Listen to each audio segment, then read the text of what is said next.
is all the books I read in May and my thoughts. I had 2 5-star reads, 4 or 4 and a bit star reads. Hello and welcome to another bookish video from me, Johanna, me, my dog and books.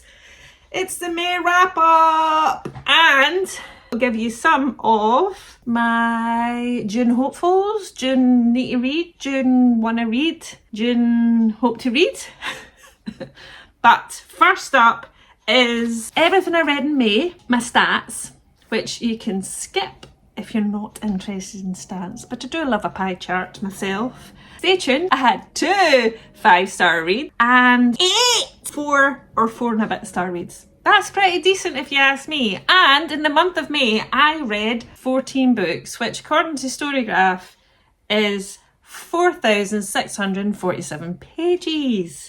And my moods of mysterious, dark, tense, reflective and emotional. It kind of sums me up, to be honest, in the world of books and the rest. My pace was mostly medium. I think there was only, one book that I felt was fast-paced. Most books I read were between 300 and 499 pages, and there was only 3 books that were less than 300. I only read 1 non-fiction in May, and here's all my genres. Up there. Horror, literary, contemporary, fantasy.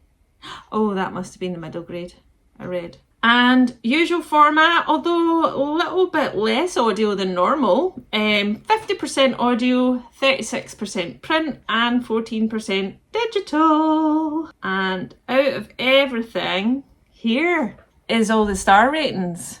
I had 2 5-star reads and 8 4 or just over 4-star reads. Pretty decent month if you ask me. So let's get into the reviews. I will try, if I remember when I'm doing the description, to timestamp these, so if there's any books you're like not interested or I'm interested, you can just jump to those straight away. First up, in no particular order other than the pile that it's sitting across from me, is Like a Love Story by Abdi, Nazemian, which comes out on the day after you see this video in the UK. I think it's already been out in other places. So I was gifted this by the publisher, Little Tiger. And I was really interested in reading this one because it is a lovely LGBTQ plus kind of love story. So it's set in New York in 1989 and it follows like 3 characters. You've got Reza, who's an Iranian immigrant to New York City, who's trying to feel and understand who's navigating his sexuality during the height of the AIDS crisis. And he's caught between Art and Judy, who are the other 2 characters who are besties. Art is gay, Judy isn't, and both kind of have feelings for Reza. And so the 3 of them, as a lovely threesome, go through this story confronting love, identity and activism. It's such a good young adult novel that I would say resonates across all ages. It beautifully captures queer history and activism. So the author is really great at documenting a period of time through these 3 main characters, and the characters feel real and relatable.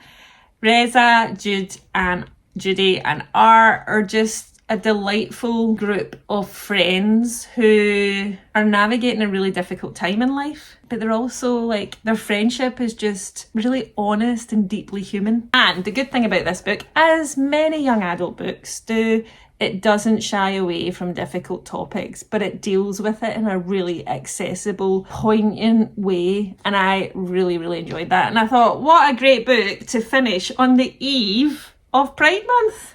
So highly recommend. Then Annie Bot, man oh man. This is an unpopular opinion for some people, so note that it's just my opinion. Lots of people love it, and if you do, please let people know in the comments, because I don't want people not checking this book out because solely of my opinion and thoughts about the book. We follow Annie, who has been created as the perfect girlfriend for Doug. She's a robot, so she attends to all of his whims, dresses the way he wants her to dress, pretty much does everything. And it felt like, the premise felt like it was going to be some sort of feminist push against misogyny, But in actual fact, it felt like, even though it was a pretty small book, an incessant sort of focus on the control, coercive behaviour and absolute misogyny of Doug and his pal, is it Ronald? I can't even remember. Doug is a repulsive character, and he's supposed to be, obviously. But it felt like we were just observing this really toxic masculinity and this level of manipulation and behaviour until like maybe like the very last page, where you think Annie does get a bit of a reprieve, but didn't feel like any sort of feminist pushback or any, I don't know, it's just, it felt like it missed the mark for me. I'm like, no, I gave it 2 stars. Whoopsie. In contrast, Staircase in the Woods by Chuck Wendig. This was my lovely Evernight exclusive edition, and we follow a group of 5 friends who, when they were young, went on a camping trip into the woods. A mysterious staircase appeared in the middle of nowhere in the woods. Their friend Matty climbed up it, boom, disappeared. 20 years later, they come together again and they go back into the woods, and the staircase appears again, and they are trying to find their friend. So you've definitely got horror, eerie, slightly supernatural vibes in this story. The relationship between the 5 friends, both in the past and in today, definitely gave me Stephen King's It vibes. So if you like that story, I would say definitely check this out. It's a great book that explores the challenges of friendship, sense of belonging, fear. A lot of them are exposed to their own different own levels of fear and sense of identity and like guilt of what they did or did not do when their friend Matty disappeared 20 years ago. And clearly nobody was going to believe the story that a random staircase appeared in the woods when they were camping. Matty went up and then disappeared. So there's all of that aftermath. There are some very horrific scenes in this as they experience the world that staircase reveals to them, which is almost like some weird, twisted, kind of haunted house, but it's more than that. If that sounds up your street, check it out. I thought that was brilliant. I gave it 4.25 out of 5 stars, and I'm excited to read more of what Chuck Wendig does next. Then there was a reread of Chocolat by Joanne Harris. I read this for my in-person book group that's been going for 20 plus years now. And this was a reread because one of our lovely book group members died last April, and it is also our birthday in April, and to celebrate our friend, we picked the first book she ever picked for book group. So in Chocolat, she's described as an exotic stranger, Vianne, who arrives in the French village, and with her little wee one, I can't remember what her wee girl's age is, maybe like 6 or something. I can't remember, but you know, single women back in the day, turning up, looking very different and in a community that is very religious. And she opens up a chocolate shop, and through her, what would you call it? Is it like almost like a spiritual sense that isn't of the stereotypical Christian religion? She can tell a lot about people as they come into the shop. She always has types of chocolate that will make them feel better. She hears people in the shop like share their grievances and their woes. But there is a small group in this very religious community within the village who are a bit anti-Vianne and her sister and her hocusy stuff. And she is then, well, some of the community want rid of her and her magical ways. And so it's a book that, oh man, if you like chocolate, make sure you have some handy when you're reading it. I'm not even a massive chocolate fan, but it made me crave chocolate, I have to say. And it touches on religion and sense of spirituality, community, sense of belonging or being an outcast, and how Vianne almost appears magically, not actually literally, but, and creates a bit of a kind of mischievousness in the local community. I really enjoyed it, but it had lots of meaning to me. But if you like the sound of that, I'd highly recommend. The movie, despite Johnny Depp, was a very good adaptation of it. The next is a lovely book that one of my lovely subscribers and Instagram followers, Marianne, sent me. It's New Beginnings at the Buckley Hotel. So she did get in touch and say, would you be interested in reading it? So I got this for free on my Kindle. And you know, sometimes like you just need a book that isn't too taxing on the brain. And it's a nice distraction. And this one, I would say it was maybe, it's a very, very light romance. I'm not a heavy-handed romance reader. So if you are and you're looking for like heavy romance, this isn't the book for you. But if you're like me and like don't mind a little but not too much, this is definitely one. It's kind of more, rather than romance, it's more a book about friendship, family, and fresh start, set in the backdrop of this new hotel that a group of people have been brought in to set up before it opens. For like 6 months, I think, before it opens. And there's an adopted border terrier on it, as you can see from the cover. So there's a little doggy element. It's a gentle, cosy story that is easy to get stuck into if you're looking for something undemanding on the brain and just is a bit of escapism. It's a nice setting, the characters were likeable. You know, a book where you just want to escape for a bit without too much emotional intensity. So if that sounds like for you, you can get it. I think it's on Amazon. Sometimes you just need a book that distracts you. And on that theme, another book that absolutely distracts me and was also a reread, I think that's me had 2 rereads this. Yes, I've done 2 rereads this month, and that was Pages & Co by Anna James. Pages & Co, Tilly and the Lost Fairytales is book 2 as part of the middle grade series, Pages & Co, of which there's 2, 3, 4, 5, 6 books in total. So this is book 2. It's a slightly just different adventure. So Tilly is what we in this series called a book wanderer.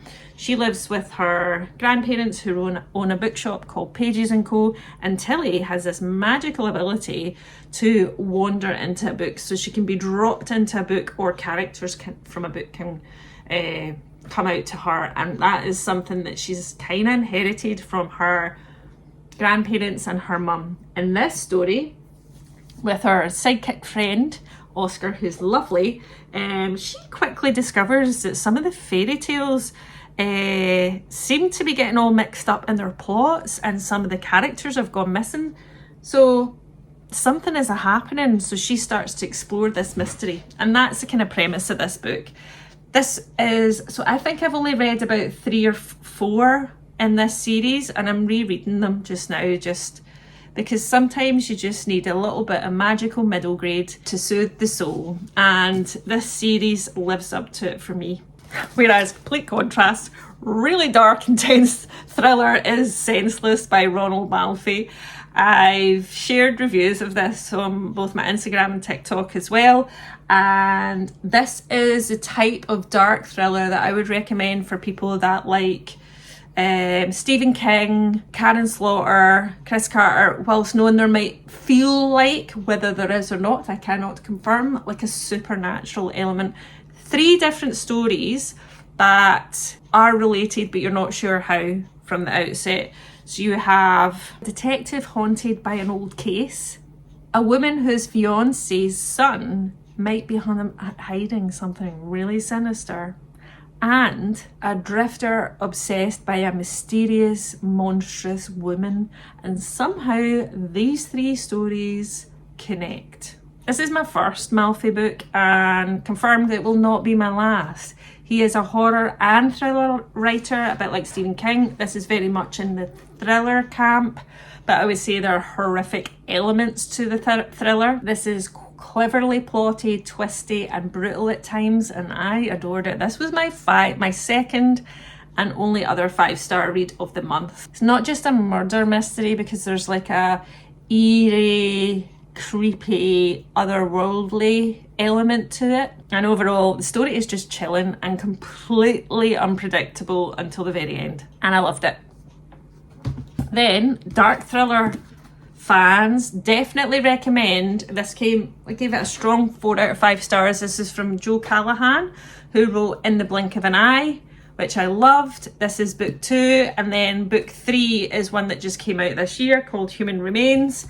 Leave No Trace is book 2 in the detective, I always forget their name, Detective DCS Cat Frank and AI sidekick Aid Locke.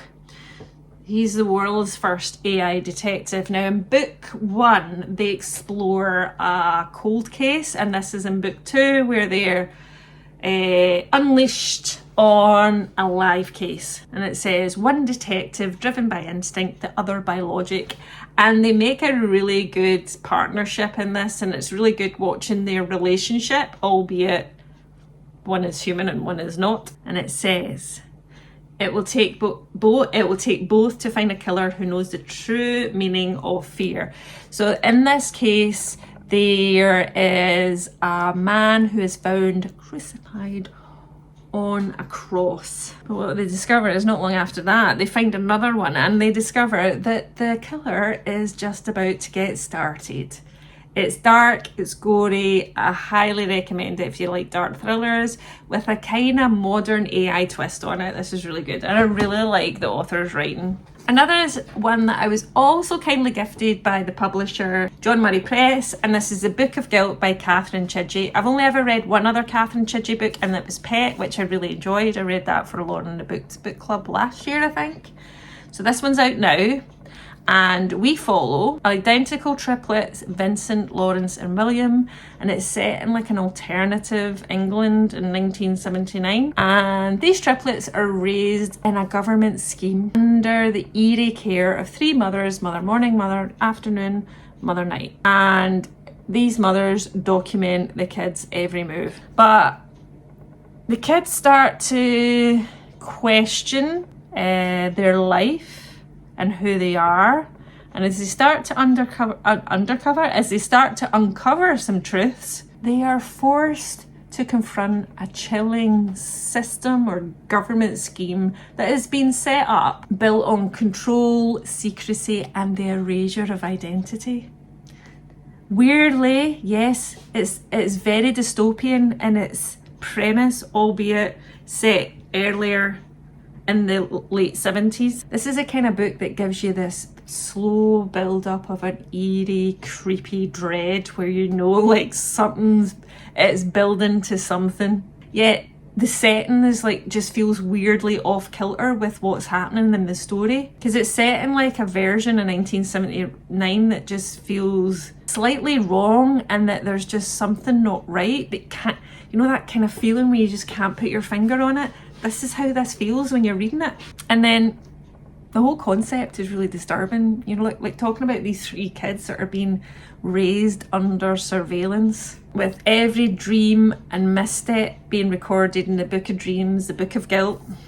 This is where they do something wrong. It gets recorded by one of the 3 different mothers. It just gave me the chills, and I really can't say too much more because I don't want any spoilers. I didn't guess the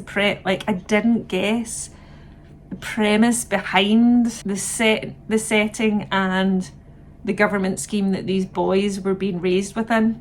And it's not just like a slow burn creepy story. It really cleverly, which is probably Catherine Chidgy's MO, it cleverly digs into questions about identity, control, and when systems get to decide who matters. That's all I'm saying. But yeah, if this sounds like up your street, definitely check it out. Then the only non-fiction of the month is Fix the System, Not the Women, which as I started reading it, realised I'd read it about 2 or 3 years ago. But it's just a small one, so I carried on regardless, because sometimes we just need a nice reminder about the toxic masculinity, misogyny in the world, and how the world is set against us as women. No offence if you're a man watching here, but that's just reality. So both, like, just looking at it here, education, politics, media, police and criminal justice, these are just all the key institutions where it is set up from a patriarchal point of view against women. This combines stories with shocking evidence It's a blazing examination of injustice and a rallying cry for reform. So in short, this book will anger you. It'll make you feel like halfway through I was like, why am I rereading this? This just is making me feel really like giving up. But there's not. That might get right through to the end. There is hope about how we can push and change systems. And I'm glad to have reread it because Laura Bates has written quite a lot of books on, she started about everyday sexism, that was her kind of blog, and she wrote a book about that. And then the other one I've read, I think Why Men Hate Women was another one, I think. This one, and then her new one which comes out this week, let me get the name, which I've pre-ordered on audio. Yeah, it's called The New Age of Sexism, How AI and Emerging Technology is Reinventing Misogyny. So that is going to make me very, very angry, of course. So yeah, if you've not read any of Laura Bates stuff, check it out. I think I've read The Burning, which I think is fiction. I've read this twice. Everyday Sexism I've read. Men Who Hate Women. So yeah, all of them I recommend. Then in contrast, sometimes we just need a good old page-turning thriller. And Riley Sager always delivers for me. It's not my favourite, but it came up there as a good old 4 out of 5 stars. So in this story, we have Emma, who 15 years ago on a summer camp watched sleepily as 3 of her cabin mates snuck out at night. The last she and anyone saw of them was her friend Vivian closing the cabin door behind her. Kind of going like shh to Emma. That was the last time. Now we're in modern day, or today, we're in present day, and Emma is a rising New York City artist. She kind of turns her past into painting, and it catches the attention of a very wealthy socialite who also happens to be the owner of the same camp that she was at 15 years ago. So this socialite sees an opportunity to invite Emma to become some sort of like painting counsellor, and Emma takes it up because she sees it as an opportunity for closure. It was very atmospheric. It gave low-key sort of summer camp murder mystery vibes. So generally, if you really like summer camp mysteries this time of year and like little twists in true Riley Sager style, pick this one up. I really enjoyed it. Not my favourite, but still really enjoyed it. Now this is epic meta horror. It is Wake Up and Open Your Eyes by McLeod Chapman. Wow. If you like horror that almost feels...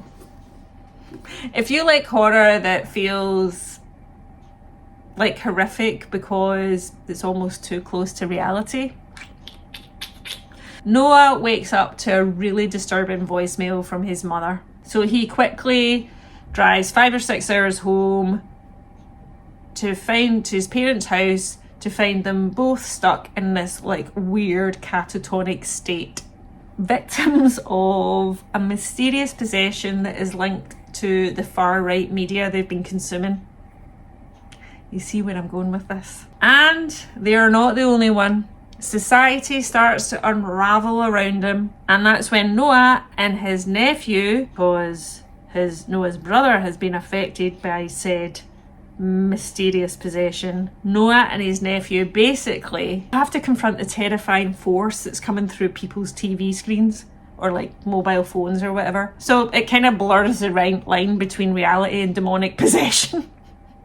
Yeah, it's not for the faint-hearted. This could be real life right now. I think this was just a really dark, timely story of terrifyingly dark side of media, online and offline TV, cable, whatever people watching nowadays, YouTube, and having this concept where it has this weird ability to possess and take over people's minds and bodies. Just imagine Fox News, effectively.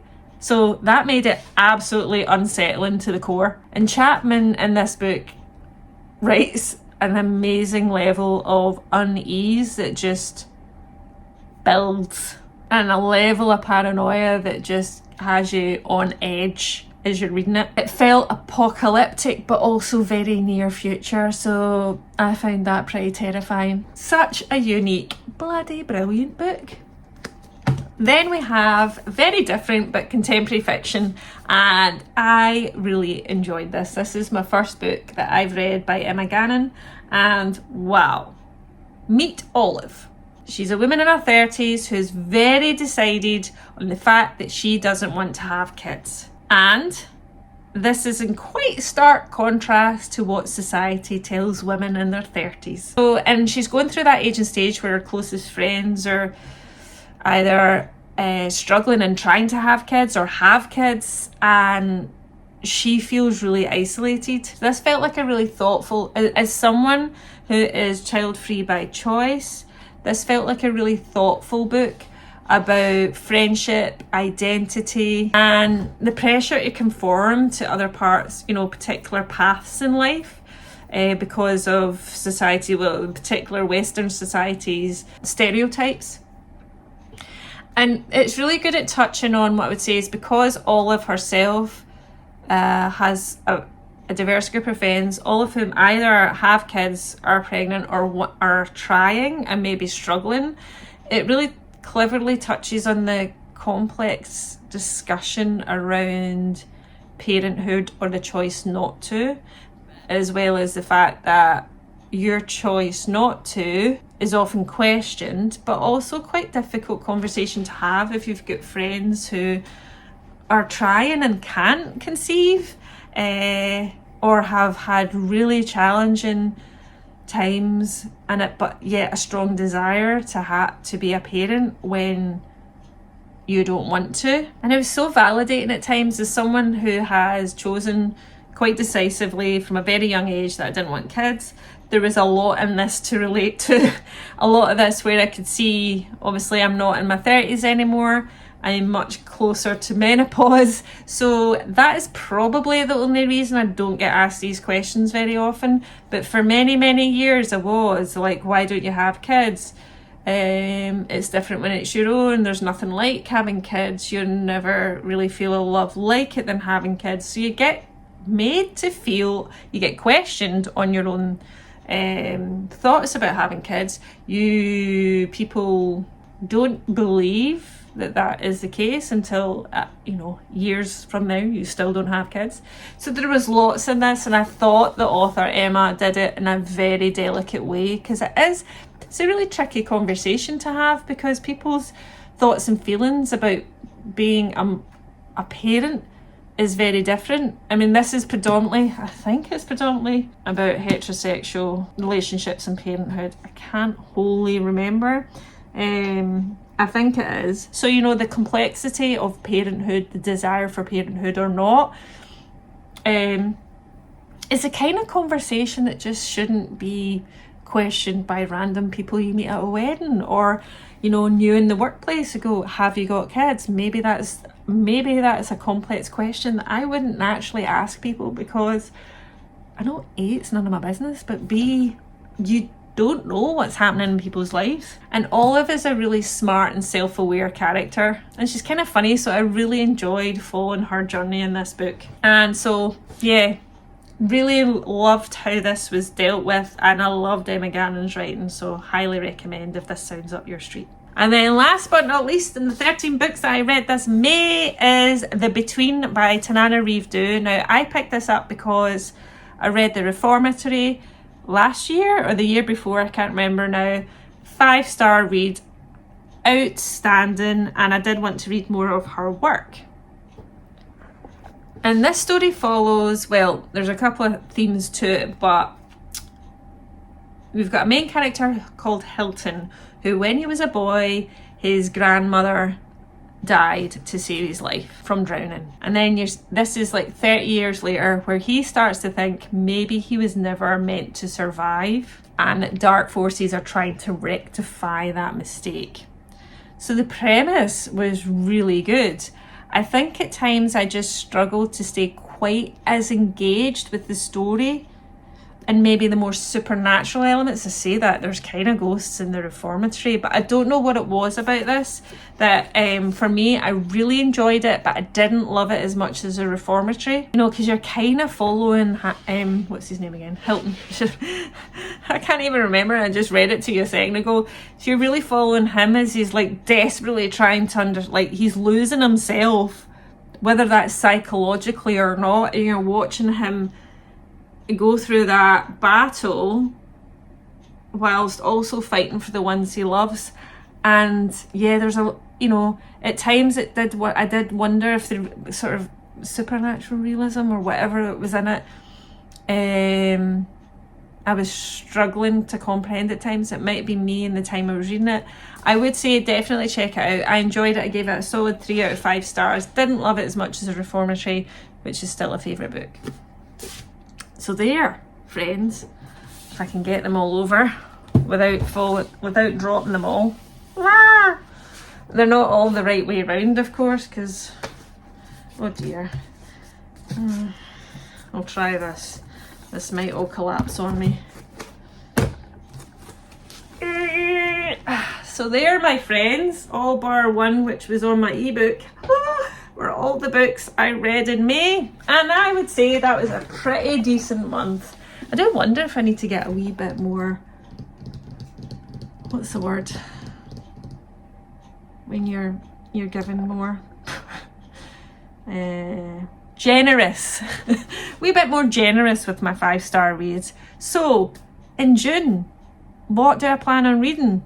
Well, what I know I tend to do is pick books out and then not read them, and then they're carrying on for months and months, forever, ever, amen. So I'm keeping it low key. I have 2 books from publishers that I want to read before they come out, and 2 newish books that I had pre-ordered. One last month just came out, another I've had since January and still haven't read, and I keep telling you this, and hold me accountable. First is one that I have just started in the month of June. It is The Verifiers by Jane Peck, and this was gifted to me by Verve Books, and it is the finalist for the Joseph Hanson Award for LGBTQ crime writing. It is, of course, Pride Month, so I need to make sure I am reading some good goddamn Pride books. Although queer books are for all year round, but if I get to indulge in more of them, I will do it during Pride. So this one, we follow Claudia Lynn, who works for like a company called Veracity. She has been stealth recruited by Veracity, a referral-only online dating detective agency. So Claudia, chosen to disregard fractious families' model minority expectation of being married off to a Chinese man because Claudia prefers women. And obviously she's now like online dating agency detective.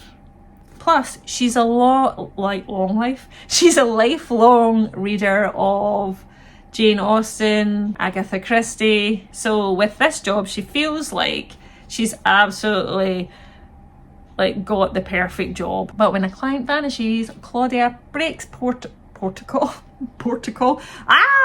Claudia breaks protocol and decides to investigate. So far, I'm like 40 pages in, and I'm really liking it. New York Times blurbs it a thoroughly modern twist on classic detective fiction. So I'm here for that. I have started it, so this will definitely be there in June. Then the next one is one that's coming out in July, which I was gifted by Verve Books also. This is the proof cover. This is the actual cover, and it is Sunflowers by Emily Buchanan. And we follow Fiona, who is an eco-influencer, but she's not in a good way because her beloved boyfriend has died and she's grieving, and she's not left her flat since then, and she kind of blames herself for what happened to him within their eco-activist group. However, she then has a ring at the doorbell, a plant appears, and I think it's like her boyfriend Ed's favourite plant or something. When Ed's favourite plant appears on our doorstep with an anonymous note, Fiona, aka Fifi, discovers that not only within like 24 hours of taking ownership of said plant, it flowers and it talks to her. So Ed is back, this time as a houseplant. And I'm here for that weirdness, because who doesn't love a weird book? Then of course I got the latest Stephen King, because obviously I will always pre-order Stephen King books, and this one's Never Flinch, and it follows. He brings back Holly Gibney, who I think she first appeared in the Mr. Mercedes trilogy. She's also in The Outsider. I think she's in a short story for If It Bleeds, and then she had her own standalone called Holly 2 years ago, and she's back in a book called Never Flinch. This is more dark thriller than horror, and let me read some of the blurb. When the Buckeye City Police Department receives a disturbing letter from a person threatening to kill 13 innocent and 1 guilty to atone for the needless death of an innocent man, Detective Izzy Janes has no idea what to think. Are 14 citizens about to be slaughtered in an unhinged act of retribution? And she turns to the help of her friend Holly Gibney. Meanwhile, controversial outspoken women's rights activist Kate is embarking on a multi-state lecture tour, drawing packed venues of both fans and detractors. Someone who vehemently opposes Kate's message of female empowerment has been targeting her and disrupting the events. So she's got some weird obsessed stalker. Maybe somehow these stories are connected. Anyway, I'm here for Holly because j'adore Holly. She's a lovely character, and I can't wait to get stuck into that. So I'll be reading that. And yes, how many times do I need to keep mentioning this in my hopefuls? It's The Lamb by Lucy Rose. Now, since I pre-ordered this when it came out in the end of January, I've seen reviews for it that absolutely adore it, and I've seen reviews for it they're like, just did not live up to my expectations. So now I'm like, I definitely need to read this. I definitely need to read it. It's about a mother and daughter who, I believe, are cannibals. They live in the woods, and sometimes people get lost, I think. Maybe I should read it and find out and let you know. So those are the only ones that are definites, I think. I do have a horror book buddy read with my friends Rachel and Bethany, so I'll be reading that I think pretty soon. So that's Stephen Graham Jones's new one, but I shall confirm, because if that's the case, it will be on one of my weekend reading vlogs. Let me know what your favourite reads were in May. Any plans of what you plan, any plans for your reading in June. Let me know in the comments. I'd love to chat to you about it. And also let me know if any of the books I spoke to you about today have piqued your interest, or you've read and you disagree with my comments, or you're going to add to your TBR, or you've read and agreed with my comments. Let me know. It's always great to chat with you all in the comments all of the time. I love it. I love keeping the conversation about books and bookish things going. So thanks as always for watching. And if you've got this far and you would like to let me know you're here but don't know what to say, give me a thumbs up emoji. It's an easy one. Or just say thumbs up. And I'd like to say thank you for liking, for commenting, and if you don't already, please do subscribe. And I look forward to seeing you in another bookish video very, very soon. Cheerio!